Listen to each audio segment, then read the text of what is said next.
Project Lakote, Sichos, Pachas, Boy, Yod, Shevat.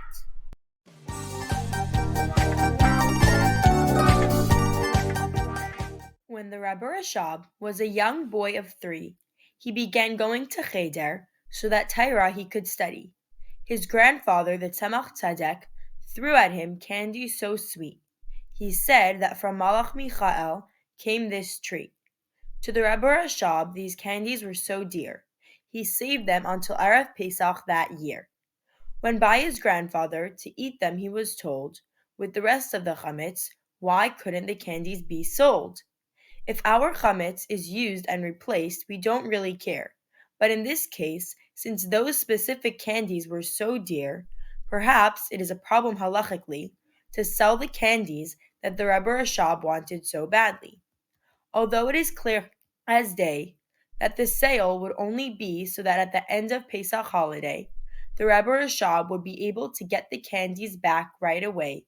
The halacha is that selling the candies would be okay. Another option could have been for the Tzemach Tzedek to say that the Rebbe Rashab should put the candies in an alleyway and declare that they are hefker and have no owner, and retrieve them when Pesach would be over. But making something hefker must be done wholeheartedly, and since the candies were as precious as can be, we wouldn't be able to know with certainty that the candies were made ownerless with sincerity. However, in this unique situation, the Rebbe Rashab could have had permission to make the candies hefker because he had no intention of benefiting from the candies that hardly had a chametz dimension.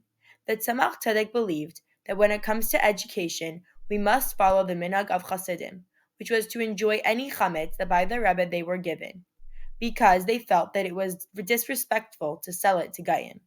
The reason why selling chametz from the Rebbe was out of the question is because the Alter Rebbe's opinion is that the sale is complete and goes to the core. So after selling the candies, there wouldn't remain holiness in them anymore.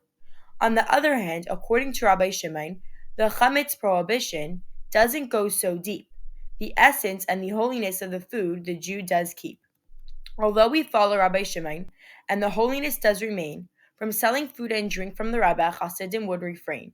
Because you can't sell something without its essence, practically and legally, and Hasidim didn't want to give holy power to the side of impurity.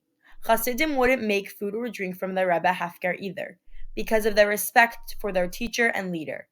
Making it hefker makes it accessible to every person that does live, and to our enemies such power we don't want to give. The Tzemach Tzedek told his grandson to eat the candies that he did desire, so that the holiness should penetrate his entire being and make him higher.